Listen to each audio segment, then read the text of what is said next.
Skylar Neese was 16 years old when she disappeared on a summer night in July 2012. She lived with her parents in the small town of Star City, West Virginia. The family lived in a modest apartment on the second floor of a residential complex, and Skylar was well known in the neighborhood for her academic drive, her sarcasm, and her tight-knit circle of friends. She was an only child and had developed an independent, mature demeanor early on. She was observant, articulate, and private. The summer before her junior year of high school, Skylar worked a part-time job at a local Wendy's restaurant. She split her free time between reading, hanging out on social media, and spending time with two close friends, Shelia, Eddy, and Rachel Shoaf. The three girls had grown close over the previous school year. From the outside, they looked inseparable. They posted photos together, exchanged private jokes on Twitter, and often coordinated their after-school plans. But underneath their public closeness, there were fractures in the relationship. Skylar had become increasingly uncomfortable with the dynamic between Rachel and Shelia. She began to feel excluded. Her tweets, though subtle, reflected this tension. She posted cryptic messages, often referencing betrayal and fake friendships. While she never named names, those familiar with the girls' dynamic began to sense that something was wrong. On the evening of July 5, 2012, Skylar returned home after her shift at Wendy's. Her parents saw her briefly before she went to her bedroom. She had schoolwork she wanted to review and planned to rest before another shift the next day. At some point after midnight, she climbed out of her bedroom window. Surveillance footage from a neighbor's apartment captured her walking toward a car that had pulled up nearby. The car was later confirmed to belong to Shelia Eddy. The next morning, Skylar's parents discovered her absence. Her bed had been slept in, but she was gone. The window was open, and her phone charger was still plugged in. Her parents, Mary and Dave Neese, contacted the police and began calling her friends. At first, the disappearance was treated as a runaway case.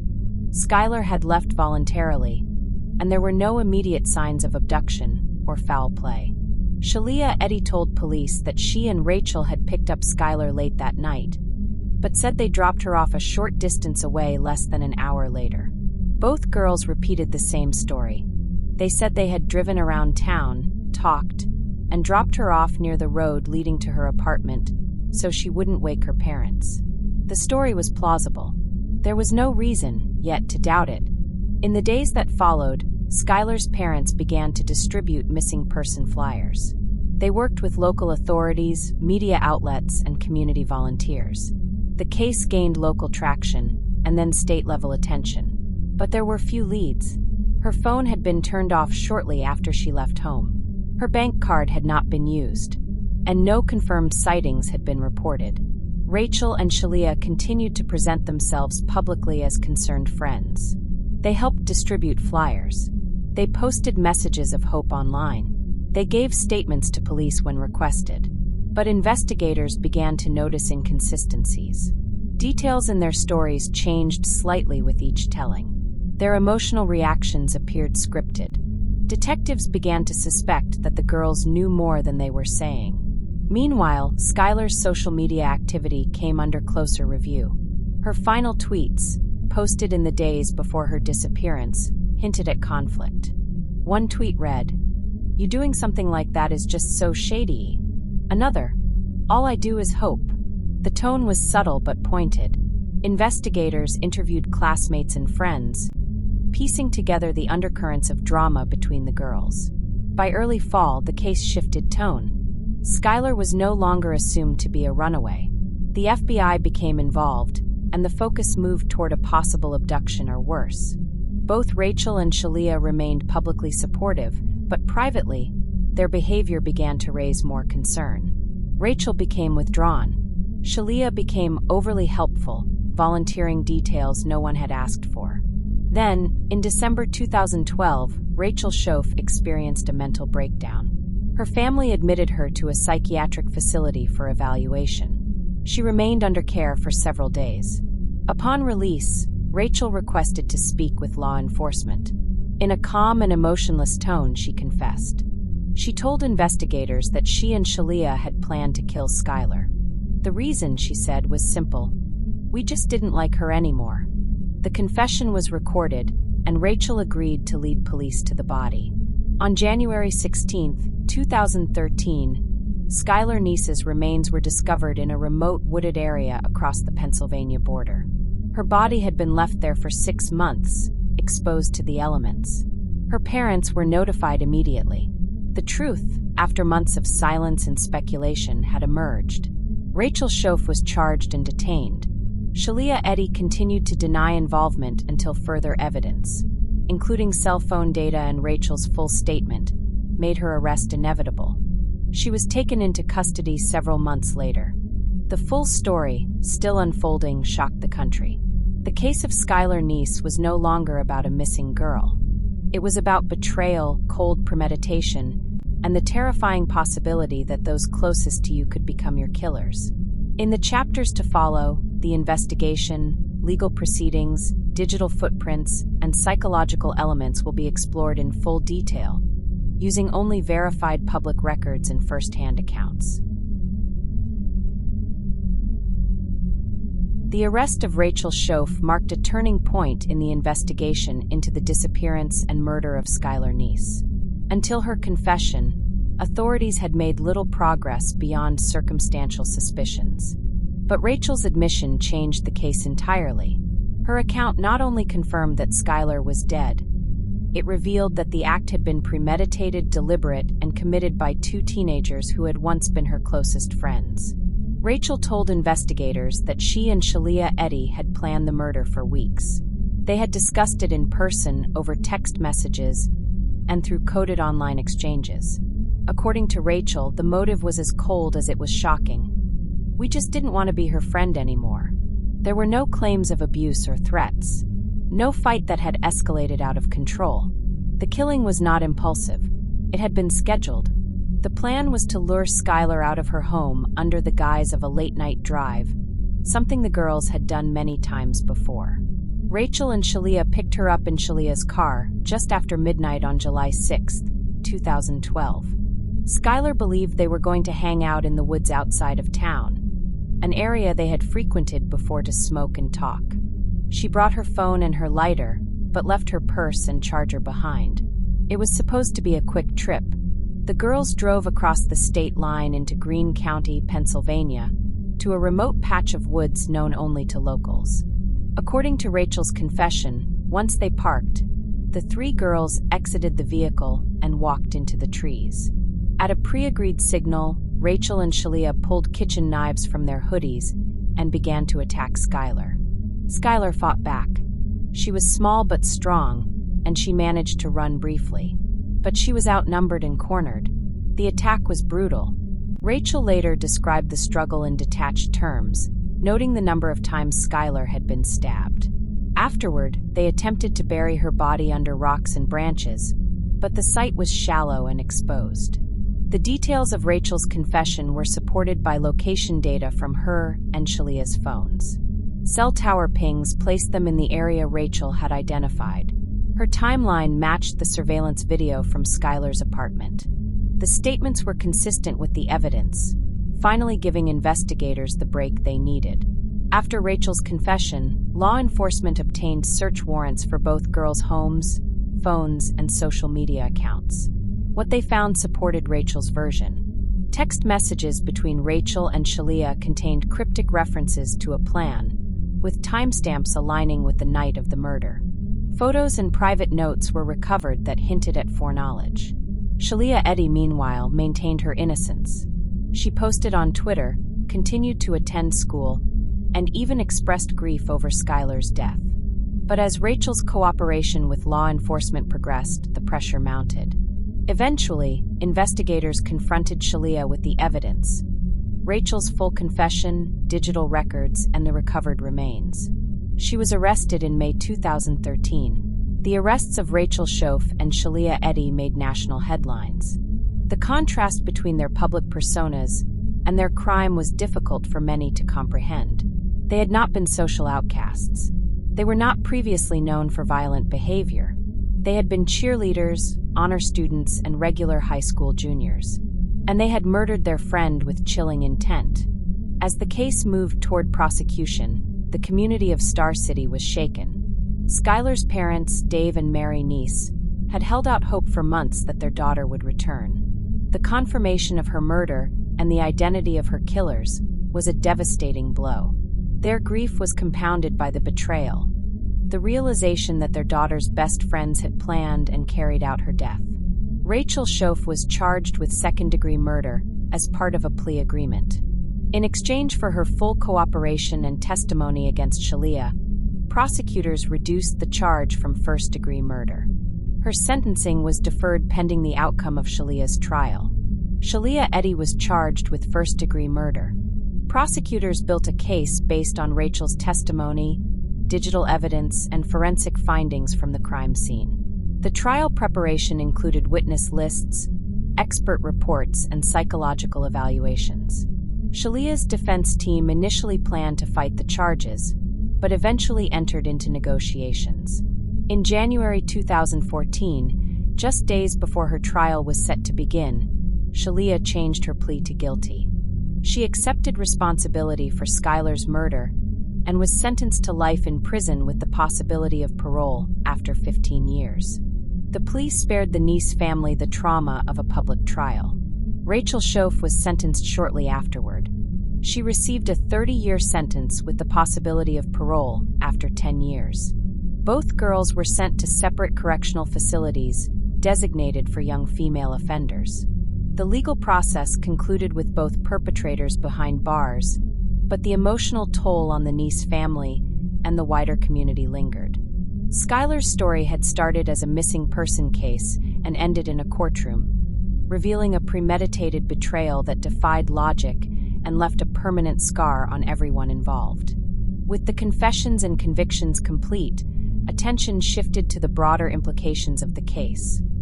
The role of social media in adolescent behavior, the warning signs of psychological detachment, and the legal handling of juveniles involved in planned violence. The public had watched the story unfold in real time, but few understood the internal psychology that led to such a calculated act. Those questions remained, and in the chapters that follow, they would be explored in greater depth. In the months following the convictions of Rachel Shoaf and Shelia Eddy, a deeper review of the case began to take shape. Beyond the courtroom, investigators, journalists, psychologists, and legal analysts started to examine the trail of signs that had been missed or ignored before Skylar Neese's murder. These signs came in the form of online posts, subtle behavioral changes, and a growing unease that had gone largely unspoken until it was too late. One of the most heavily scrutinized elements was the trio's social media presence in the months leading up to the crime. Skylar, Rachel, and Shelia had all been active on Twitter, Facebook, and Instagram. Their posts, while typical for teenagers at first glance, took on new meaning when reviewed in hindsight. Skylar's final tweets, in particular, received national attention. She had written phrases like, "You doing something like that is just so shady," and "all I do is hope." Her posts suggested that she was feeling isolated, possibly betrayed. Investigators compiled a timeline of tweets, retweets, and private messages. They noticed a shift in tone beginning in early summer 2012. Skylar had started to withdraw emotionally from Rachel and Shelia. Shelia, on the other hand, seemed increasingly focused on her own online image, posting smiling selfies and group shots with Rachel while excluding Skylar. Rachel's posts were more cryptic, often retweeting quotes about secrecy, lies, and inner conflict. The data revealed patterns of exclusion. Photos and location check-ins suggested Skylar was being left out of group outings. While none of this was explicit enough to raise alarms at the time, the digital record painted a portrait of relational breakdown. When paired with testimony from classmates, it became clear that Skylar's friendships had deteriorated well before the murder. Classmates later reported that Skylar had confided in a few people about the tension. She had allegedly said she no longer trusted Rachel and Shelia, but didn't want to escalate the situation. Some friends noticed that Skylar looked tired, anxious, and less engaged in her usual routines. Teachers recalled her as smart, but emotionally distant in the final weeks of the school year. One classmate later testified that Skylar had expressed fear, though she never identified a specific threat. She had said that something was wrong but refused to elaborate. At the time, it was interpreted as typical teenage drama. No one imagined that she might be in physical danger from her own friends. Psychological analysts reviewing the case pointed out that the behavior of Rachel and Shelia post-murder was particularly disturbing. Both girls had returned to school, maintained normal appearances, and continued to interact with peers as if nothing had happened. Shelia, especially, remained active online. She posted photos with captions about friendship and even shared missing person posts about Skylar in the early weeks after the disappearance. Rachel's behavior shifted more dramatically in the months after the murder. She became withdrawn, missed school, and was eventually admitted for mental health treatment. Psychologists noted that the divergence in their post-crime behavior suggested different coping mechanisms, one leaning into dissociation and performance, the other collapsing under guilt.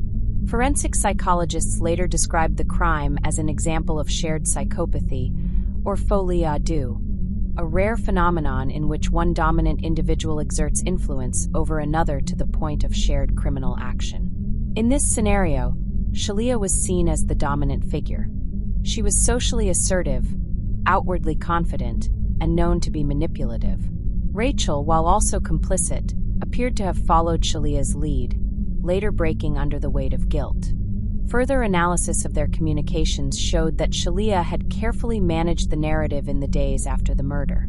She messaged mutual friends, checked in with Skylar's parents, and maintained a visible presence in community efforts to locate Skylar.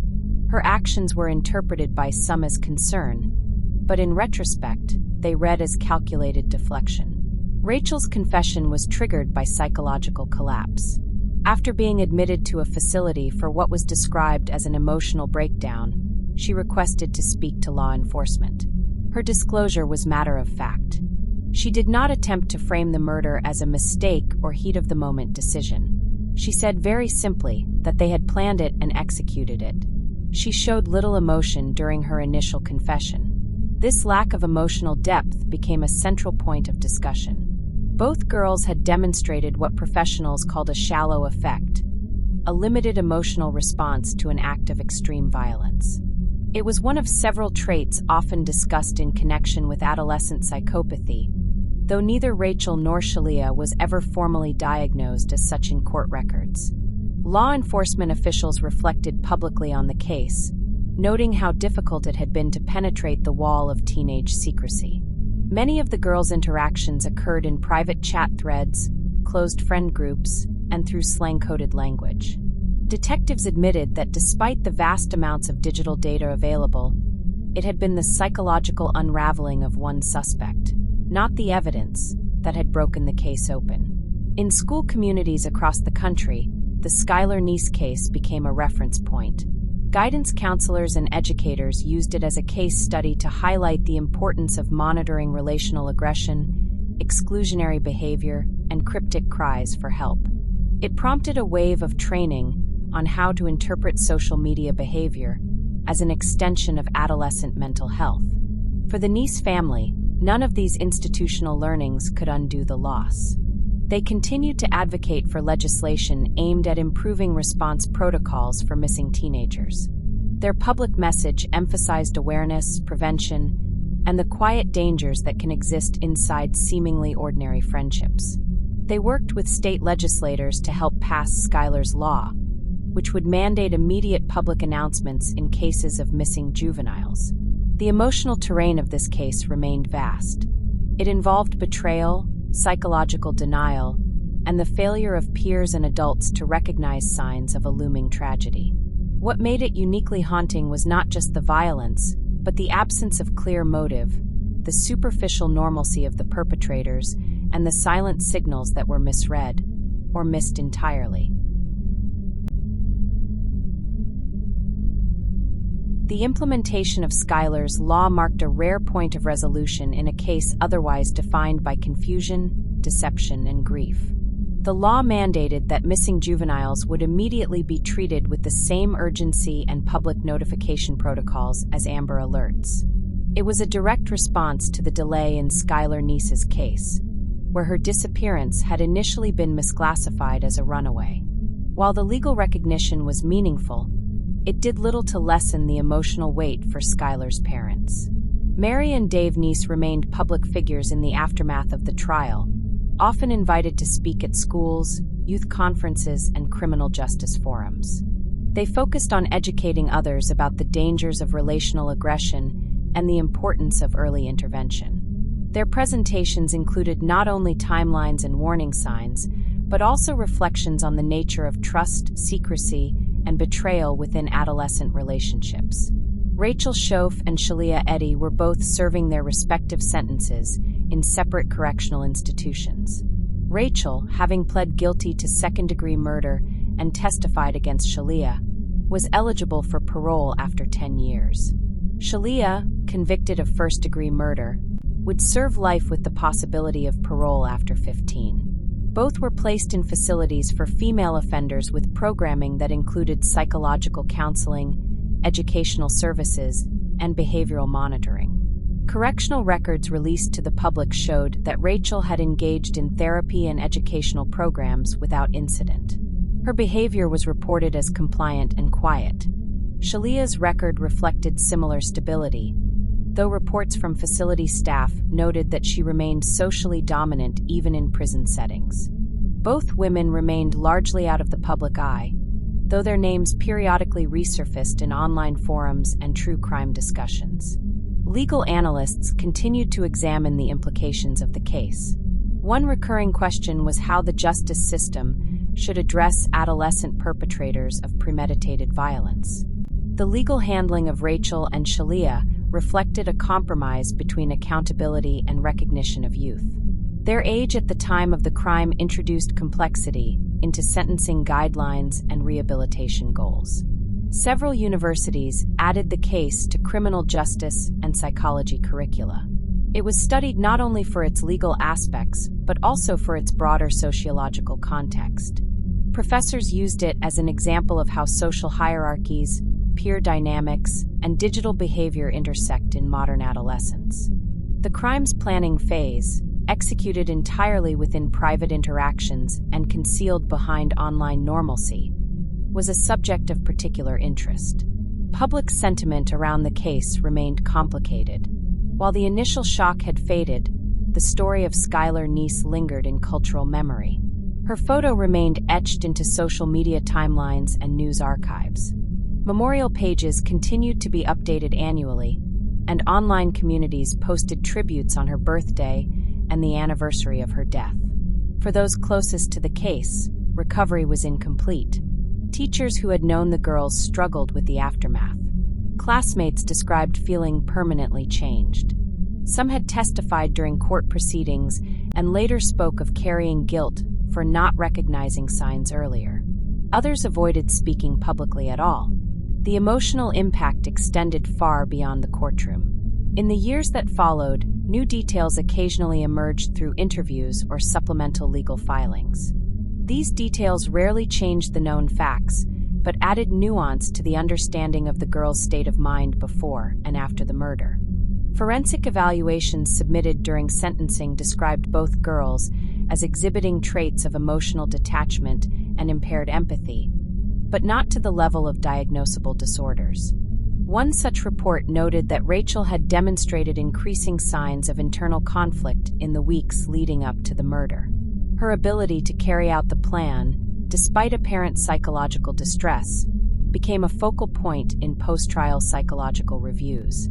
Shelia's evaluations portrayed her as emotionally controlled and self-assured, with few observable signs of remorse. Advocacy organizations used the case to push for better mental health screening in schools, particularly targeting middle and high school students.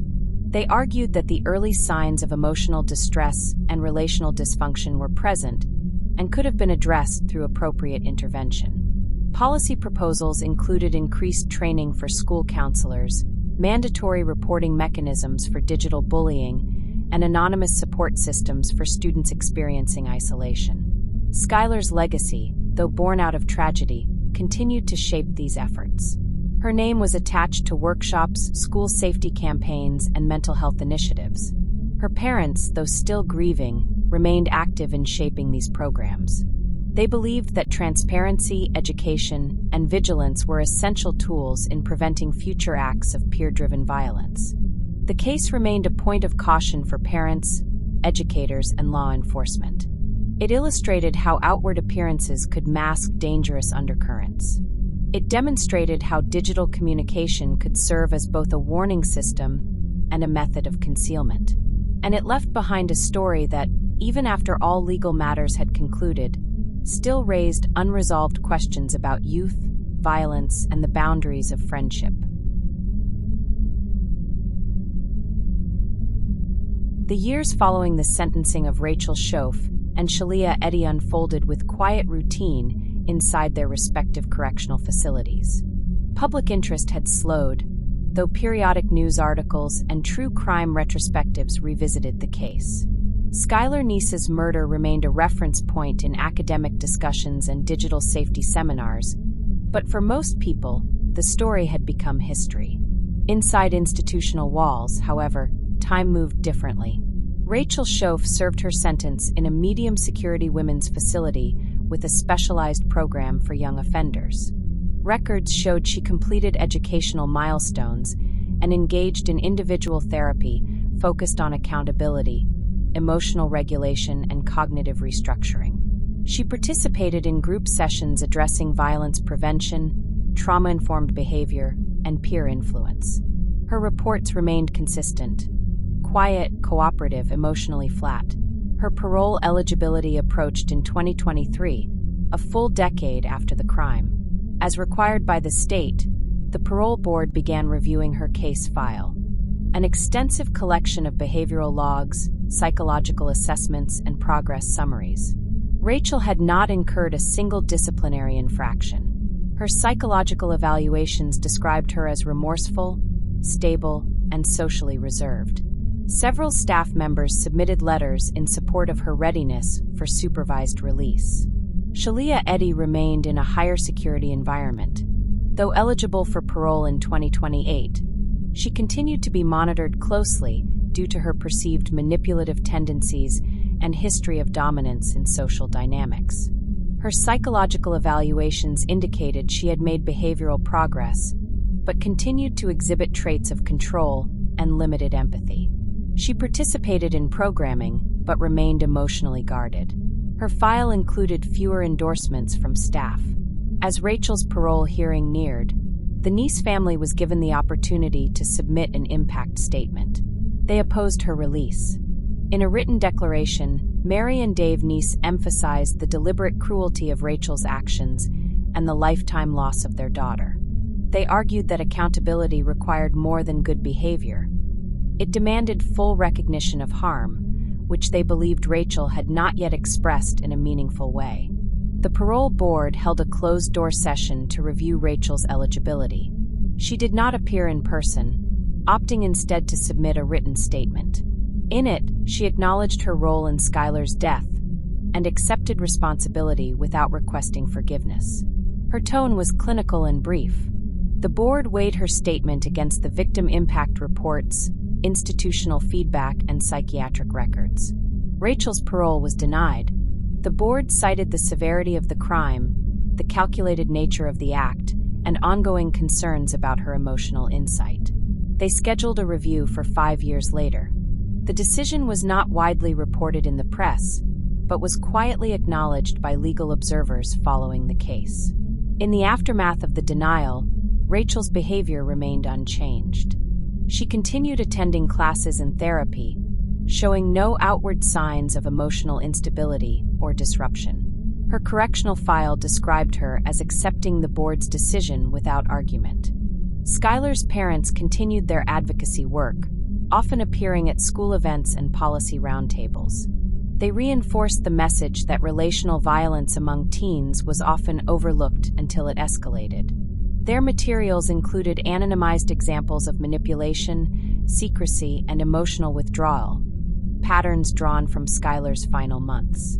They stressed the need for vigilance and open communication between students, parents, and educators. Psychologists and sociologists continued to use the case in research on peer dynamics and group-based violence. It was cited in studies examining how loyalty, exclusion, and identity function among adolescent females. Experts argued that while Rachel and Shelia were unusual in the extremity of their actions, the relational template was common: shifting alliances, social pressure, and silent competition. Digital platforms also adjusted policy frameworks in part due to the case. Discussions surrounding privacy settings, anonymous messaging, and parental oversight became more prominent. Online safety curricula in schools referenced the case as a cautionary tale, not because social media caused the crime, but because it had helped conceal the emotional breakdown behind it. In the correctional system, Rachel's next parole review remained a procedural certainty. She continued her institutional life in quiet compliance.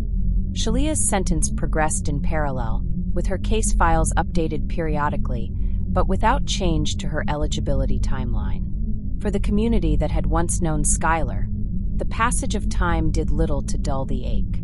Her absence remained present in photos, milestones, and memorial events. Classmates who had graduated without her still remembered her laugh, her sarcasm, and her presence in classrooms. Teachers still hesitated at her name when reviewing past rosters. Skylar Neese had not lived to see adulthood, but her memory persisted, in policy, in family grief, and in a justice system still navigating the boundaries of youth and accountability. The case was no longer in the headlines, but it had not ended. It continued to echo in courtrooms, classrooms, and correctional walls across the country. By the time Rachel Shoaf reached her second decade of incarceration, the world outside the prison had changed dramatically, while her life inside remained governed by routine. Though no longer in the public spotlight, Rachel's name was still recognizable within criminal justice circles and among educators who studied youth violence. Shelia Eddy's sentence had continued under stricter supervision, with her next parole eligibility date slowly approaching. Rachel continued to engage in therapy, now centered on long-term rehabilitation and reintegration principles, despite her previous parole denial. Her participation remained steady, though some therapists described her as emotionally detached during sessions. Her writing assignments focused on themes of regret and accountability, but continued to lack emotional depth. Correctional staff noted her behavior as compliant and consistent, but several internal reports questioned the sincerity of her remorse. Shelia, meanwhile, participated less frequently in therapy programs. Evaluators noted that she often approached psychological sessions with a performative quality, offering answers that reflected what she believed was expected, rather than genuine self-examination. Her interactions with other inmates were controlled and guarded, with several staff members reporting passive displays of manipulation and status-seeking behavior within the social hierarchy of the prison environment. Inside both facilities, the memory of the Skylar Neese case had settled into institutional archives. Staff who had once been newly trained using the case as a cautionary reference now treated it as part of the system's broader history. Annual psychological assessments and parole preparation procedures incorporated elements of the case, especially in evaluating young offenders convicted of group-perpetrated crimes. On the outside, Skylar's parents maintained a quiet presence in community advocacy.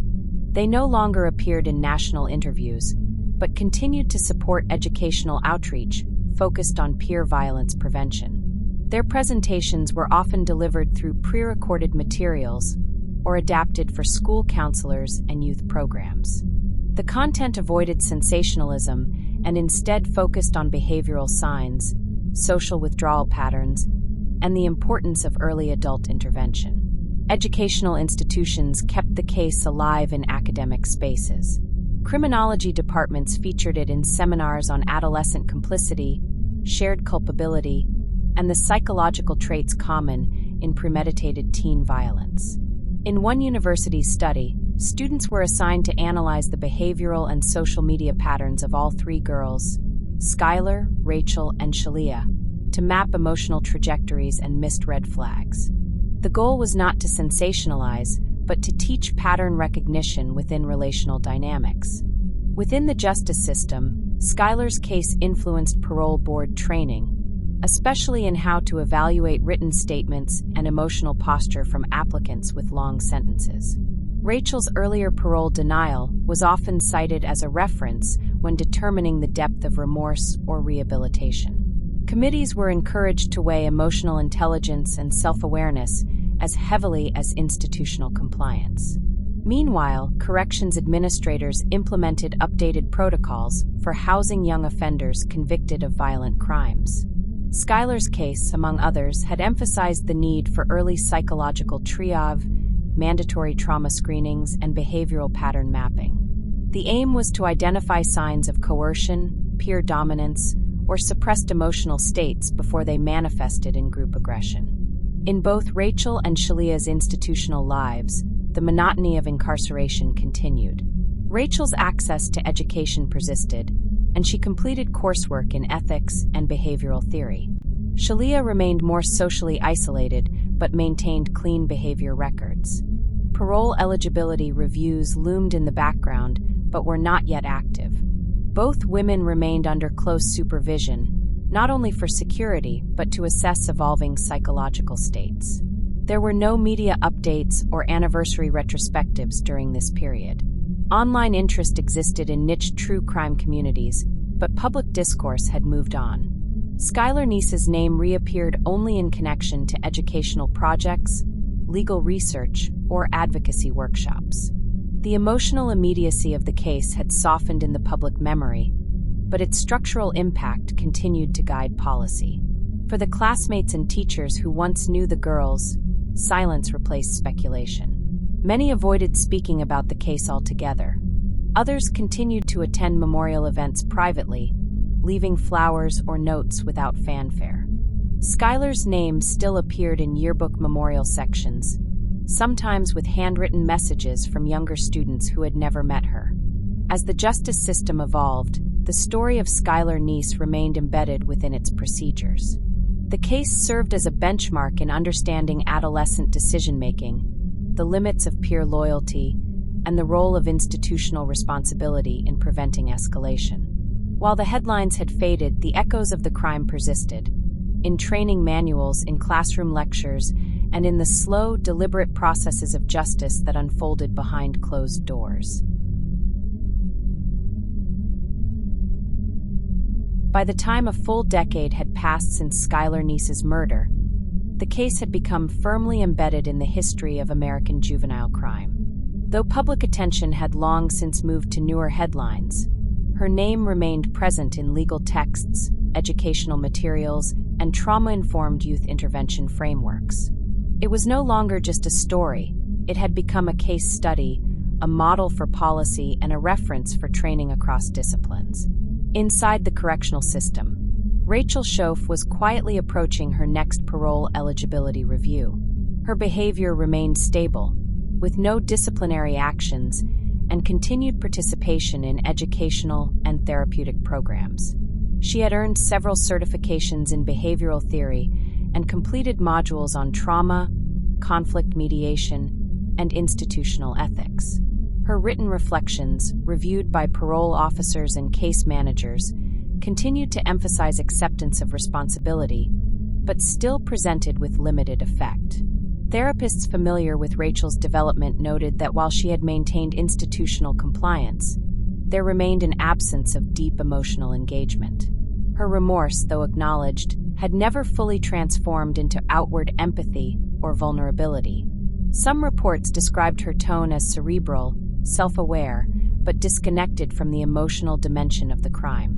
This pattern persisted through her writing and therapeutic participation. Shelia Eddy's incarceration progressed with less transparency. Her correctional file showed continued behavioral compliance, but psychological evaluations remained mixed. Some described her as emotionally flat and defensive, while others noted moments of apparent introspection. Her engagement in programming was recorded but lacked consistent depth. She remained a reserved and contained presence within her facility. In 2028, Shelia would become eligible for parole consideration. Preliminary procedures had begun, including psychological reassessments and institutional behavior reviews. Staff approached her case with caution, aware of the complexities surrounding her role in the crime. Her record was clean, but her emotional trajectory remained difficult to assess. Outside the prison system, legal researchers and educators continued to publish analyses referencing the Neese case. One study focused on the phenomenon of shared culpability in adolescent crime, using Rachel and Shelia's collaboration as a primary example. It examined the concept of mutual influence, where neither party may act alone, but together construct a capacity for harm they would not achieve independently. Another report explored the communication breakdowns that occurred in Skylar's final months, how digital platforms, private messages, and adolescent social structures concealed warning signs from adults. It emphasized the difficulty of interpreting teenage conflict through adult lenses, advocating for the creation of more effective monitoring and response tools for schools and guardians. The Neese family remained involved in advocacy, though more quietly. They focused on working with organizations that trained educators and school counselors in recognizing peer violence patterns. Their input helped develop a protocol for responding to subtle changes in student behavior, including social exclusion, sudden isolation, and cryptic communication on social media. Skylar's law, already in place for nearly a decade, had inspired similar initiatives in other states. Legislation expanded to improve the speed and coordination of missing juvenile alerts, especially in cases initially labeled as runaways. Lawmakers cited the Neese case as a turning point in public policy, showing how procedural assumptions could delay critical responses.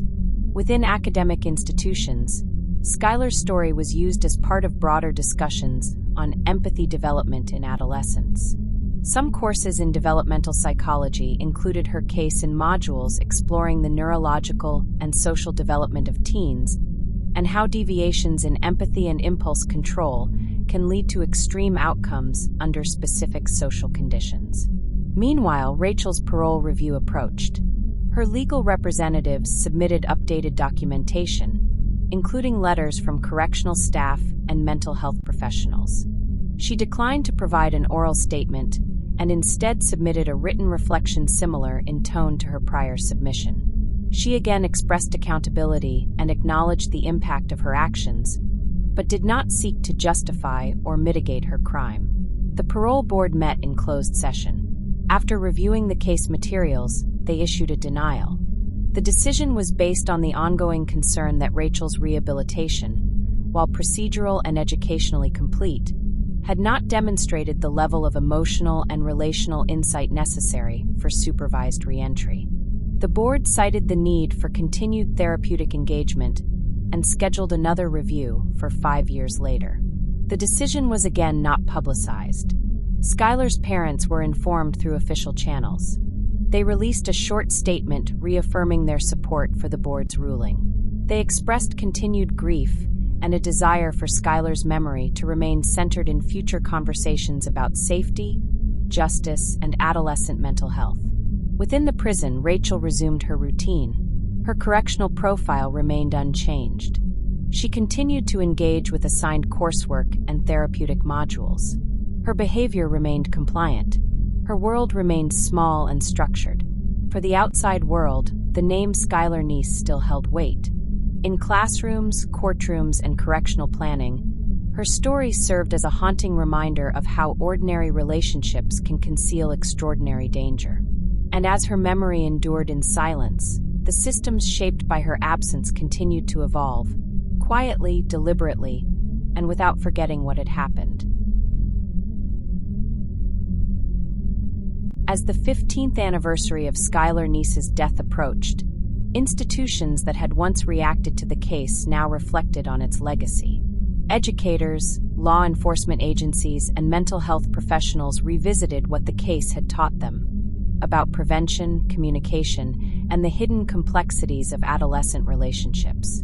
The Neese case had become emblematic of how easily violence could be masked by ordinary behavior, and how urgent it was to take every sign, no matter how subtle, seriously. Rachel Shoaf remained incarcerated with little change to her institutional profile. She had reached a point of routine maintenance in her behavior and programming. Her interactions with correctional staff and peers were respectful, though limited. Her written work, occasionally submitted for rehabilitation programs, showed technical comprehension of the principles of accountability, but continued to evoke questions from evaluators about emotional authenticity. Shelia Eddy, on the other hand, had undergone a shift in tone. Psychological evaluations noted a gradual increase in introspective responses during therapy. While some staff regarded the change as genuine, others remained skeptical, citing a history of strategic compliance. She had become more private, minimizing participation in group activities while completing coursework at a steady pace. Her parole review preparations, though still early in the process, were underway. Staff were divided on her readiness. Skylar's parents remained mostly outside of public view. Their advocacy had become more targeted, supporting organizations involved in youth mental health crisis prevention and school-based behavioral intervention. They no longer gave interviews. Instead, they provided written testimonials and educational content used in professional development seminars. Their focus had shifted from remembrance to prevention, aiming to equip adults with the tools they once lacked. In the academic world, a growing body of literature continued to examine the Skylar Neese case from multiple angles. Psychology departments analyzed Rachel and Shelia's behavioral traits through frameworks of groupthink and moral disengagement. Sociology courses discussed the influence of adolescent peer hierarchies and the role of performative identity online. Criminal justice programs used the case to teach procedural reform in missing juvenile responses. Digital platforms also adjusted their community guidelines and educational initiatives. Partnering with nonprofits, some platforms launched campaigns about recognizing online bullying, exclusion, and manipulation. These efforts were rooted in a recognition that digital behavior often mirrored real-world intent, and that prevention had to begin with awareness. Skylar's story had also inspired fictionalized portrayals in books, podcasts, and dramatizations. While her family did not endorse or participate in these, they issued periodic statements emphasizing the importance of accuracy and respect. They reiterated that Skylar was a real person, not a character, a daughter whose life was stolen in silence. Within corrections, Rachel's parole eligibility remained dormant following her most recent denial. She continued her educational path, including coursework in restorative dialogue and ethical decision-making. Some programs invited her to contribute anonymously to curriculum feedback, which she did with concise, impersonal notes. Her tone remained distant, her routine unchanged.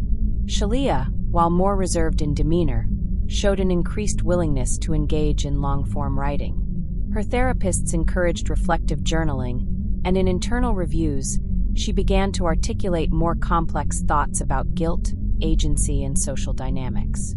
Whether this marked a genuine shift in her psychological state remained debated among staff.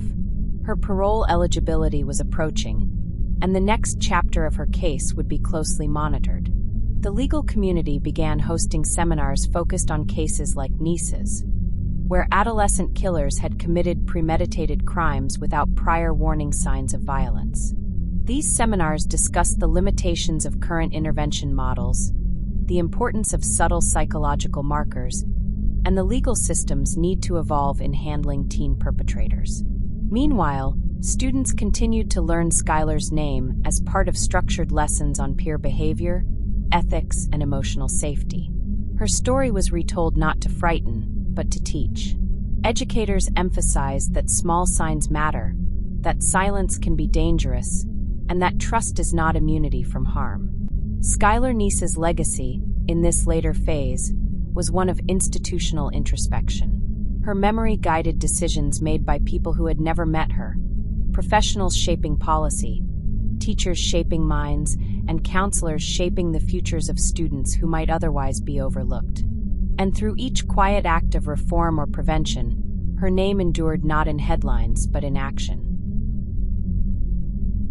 In the years that followed, Skylar Neese's story remained a reference point in the quiet evolution of justice, education, and youth intervention strategy. It no longer stirred headlines, but its influence remained steady and embedded, woven into professional routines, training manuals, and the personal commitments of those who had taken its lessons to heart. Rachel Shoaf, still incarcerated, existed within a stable, routine-bound environment.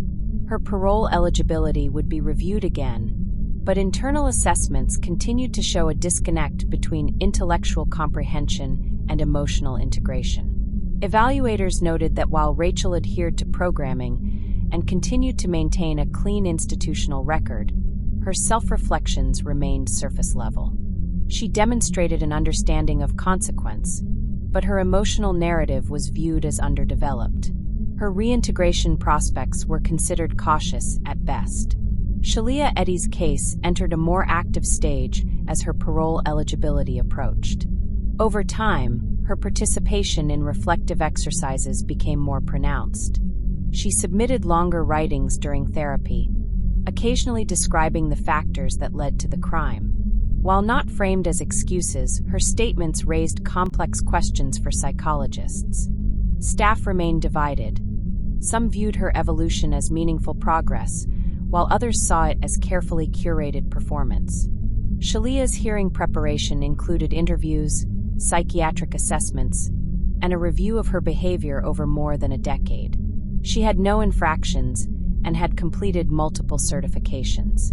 Her legal representation submitted a written appeal for parole, emphasizing her developmental immaturity at the time of the crime and her record of institutional growth. The parole board reviewed her case under strict procedural scrutiny. Skylar's parents were once again given the opportunity to respond.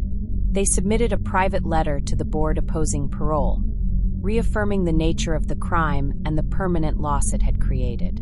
They emphasized that Skylar had no opportunity to evolve, reflect, or rehabilitate, because her life had been stolen before she had the chance. The board's decision was issued after private deliberation. Shelia's parole was denied. The ruling stated that while institutional conduct was commendable, the calculated nature of the offense and unresolved questions regarding remorse rendered early release inappropriate. The next review was scheduled for 5 years later. Following the decision, Shelia returned to her routine. Her engagement in therapy continued. Staff noted that her demeanor remained steady. She neither protested the outcome nor exhibited signs of destabilization. She resumed her coursework and remained active in assigned programming. The denial of parole received brief coverage in local outlets, but did not reignite widespread public attention. Skylar's name, however, resurfaced in policy discussions and workshops that continued to examine adolescent crime, premeditated violence, and how systems could better prevent what had happened in Star City. Her case became part of an expanded national training program for school counselors and juvenile justice personnel. Scenario-based workshops used fictionalized composites inspired by her story to train adults in identifying and responding to peer violence indicators. Participants were taught to evaluate subtle shifts in group dynamics, patterns of social exclusion, and warning behaviors often dismissed as typical teen conflict. Skylar's legacy extended even further into digital ethics. Tech platforms collaborated with youth behavioral experts to embed educational prompts and flagging systems within messaging applications. These systems aim to detect coded language and signs of social coercion, building on what had been learned from the social media patterns surrounding Skylar's disappearance. In higher education, law schools continued to explore the implications of the case through mock trials and case analysis. Skylar's name was not used in role-play settings, but her case shaped the structure and content of the exercises. Future attorneys were asked to navigate moral ambiguity, adolescent capacity, and the tension between public accountability and individual psychological development. The Neese family, though largely private, maintain their involvement in these educational efforts through institutional partnerships.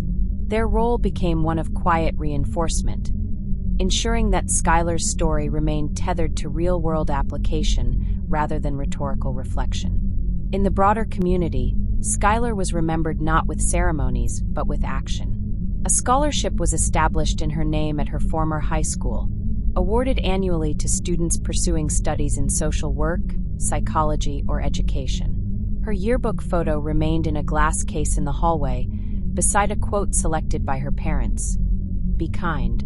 Always. Even when you think it won't matter." And so her presence endured, not as a symbol of tragedy alone, but as a touchstone for the systems that quietly changed because of what she endured. In school counselor offices, in justice reform memos, in therapist training sessions, and in the daily decisions of those responsible for recognizing and responding to youth in crisis, Skylar Neese's name continued to echo. Softly, persistently, permanently. As Rachel, Shoaf, and Shelia Eddy entered the final stretch of their second decade in custody, their names surfaced only in procedural documents and institutional reports. Their lives had become a series of scheduled assessments, educational modules, and therapeutic evaluations. Time for them had settled into a slow and quiet rhythm, marked not by milestones but by compliance. Rachel's progress remained consistent on paper. She had completed multiple rehabilitation tracks and maintained a record free of infractions. Staff assessments described her as cooperative and low risk. Yet the question of emotional depth remained. Her engagement was described as technical rather than transformational. While she understood the language of accountability, there were persistent doubts about whether she truly internalized it. The surface was polished. What lay beneath was still opaque. Shelia, approaching her next parole review, remained more enigmatic. Her psychological assessments reflected incremental shifts. She wrote more often and with greater reflection. Therapists noted that she had begun to identify the social and emotional dynamics that contributed to her behavior. She acknowledged Skylar's humanity more directly in recent sessions, referencing her not only as a victim, but as a person. These changes, however, were met with cautious optimism. Her past manipulative behavior required that even genuine growth be scrutinized. As parole review procedures moved forward, evaluators considered more than institutional behavior. They assessed trauma history, social environment, developmental maturity, and the presence or absence of remorse. In Rachel's case, the decision leaned toward caution. Her record was impeccable, but her personal development was described as incomplete. Shelia's evaluation was more contested. Her participation in programming was robust, but her case file included a long-standing divide in professional opinions. Skylar's parents again submitted a victim impact statement. Their message was consistent. No matter the time served or behavior displayed, the core truth remained unchanged. Skylar had been targeted and killed by her peers. The trust she placed in her closest friends was not broken, but weaponized. Her voice had been silenced, her future erased.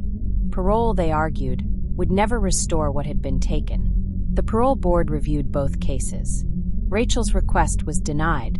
Her progress was acknowledged, but the board cited the continued lack of emotional transparency as a factor in the decision. Shelia's request was also denied. Her increased introspection was noted, but the board concluded that additional time was required to evaluate the durability of her change. Both women were scheduled for reassessment in 5 years. Outside the facility walls, their names passed quietly through bureaucratic channels, but no longer held space in public dialogue. The Neese family, though informed of each decision, did not comment publicly.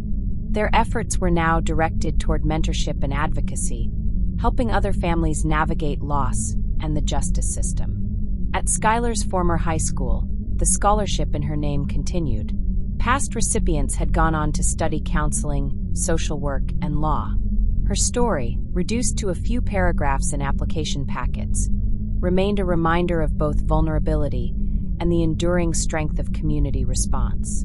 In digital spaces, Skylar's case persisted as a fixed point in true crime archives. Podcasters, writers, and researchers revisited the story, though often with distance. New audiences encountered it without the immediacy of the original events, but with a growing understanding of its place in the broader context of adolescent violence. The systems that had been reshaped in her memory remained in use. Early intervention protocols, social exclusion response strategies, and peer violence detection training continued across school districts. Her influence endured in quiet processes, the procedural safeguards that had evolved because one girl never came home. In this phase, Skylar Neese's name no longer surfaced in headlines, but in systems, studies, and silent acknowledgments. Her legacy was no longer framed by grief alone. It was carried forward by every counselor trained to listen more closely, every teacher taught to recognize isolation, and every institution reminded of the cost of failing to act. The lives that had once intersected so destructively continued in parallel. Rachel and Shelia remained confined by structure and scrutiny. Skylar, though absent, remained present, etched not only in memory, but in the quiet architecture of vigilance her case had helped build. 2 decades after Skylar Neese's murder, the case no longer generated new headlines, but its presence endured in lasting ways. Institutions that had been reshaped by her absence continued to refine practices first inspired by her story. Counselors trained new cohorts of students using adapted models of behavioral observation. Peer violence detection programs remained part of annual safety plans, and digital platforms refined content moderation protocols with adolescent relational behavior in mind. Rachel, Shoaf, and Shelia, Eddy remained in separate correctional facilities. Their lives were shaped by repetition, reflection, and the long consequences of a single choice. Neither had been granted parole. Their names lived on within institutional records, carefully monitored and cautiously managed. There were no more confessions to extract, no more trials to schedule. Only time, and what each of them chose to do with it. Rachel continued to participate in advanced programming. Her recent psychological reviews indicated a deepening awareness of emotional concepts, though professionals remained divided on whether this shift reflected substantive change or learned behavior. Her parole eligibility would come again, but whether the board would see emotional growth sufficient for release remained uncertain. Shelia's progress followed a similar arc. She had engaged in longer-form therapeutic writing and gradually moved toward more open acknowledgement of her actions. Her caseworkers described her participation as consistent, though still cautious. Her statements in therapy showed a greater focus on Skylar as a person, rather than the consequences of her own incarceration. Like Rachel, her future beyond confinement remained unresolved and highly conditional. Skylar's parents had grown older, but they continued to support youth safety initiatives behind the scenes. They no longer attended public events, opting instead for indirect contributions, reviewing curriculum drafts, responding to family inquiries, and maintaining contact with community leaders committed to child protection policy. They had helped build a foundation of prevention efforts that would outlive them, shaped by the memory of their daughter. The scholarship at Skylar's high school remained active. It became a quiet tradition, its recipients often unaware of the full story behind the award. Some students researched the case on their own. Others encountered it through coursework or training. Her name, once shouted through news broadcasts and printed on missing flyers, now existed in hallways, handbooks, and school staff orientation materials. In academic settings, Skylar's story was still told, not through dramatization, but through data, timelines, and case review. She had become a symbol of missed signs and the cost of silence. Institutions used her case to demonstrate what it means to notice early changes, what it means to act before harm is done, and what it means to build systems where every warning matters. At the policy level, her impact was visible in standard operating procedures, risk assessment tools, and early reporting mandates. She had become part of a structural response to adolescent harm, an unseen guide influencing decisions made across schools, courts, and care systems. As for the girls who had once been her friends, Their futures remained inside walls not just of concrete, but of oversight and evaluation. Their names appeared on review dockets, behavior reports, and parole planning sheets. Their past decisions continued to define their present. Whether or not they would ever re-enter society was a matter of ongoing review. What could never be reviewed or reversed was the loss of Skylar Neese. And so her legacy lived not in spectacle, but in structure. It existed in moments where a teacher paid closer attention to a student's social withdrawal, in a counselor's decision to call home, in a principal's update to a peer conflict response plan. Skylar's life, and the abrupt way it ended, had shaped 1,000 small decisions since. There would be no final moment, no closure in the conventional sense, only continuation, systems that improved, stories that taught, warnings that were now believed. Skylar Neese remained a part of that quiet continuum, a permanent presence in a world that had changed in part because of what had once been missed.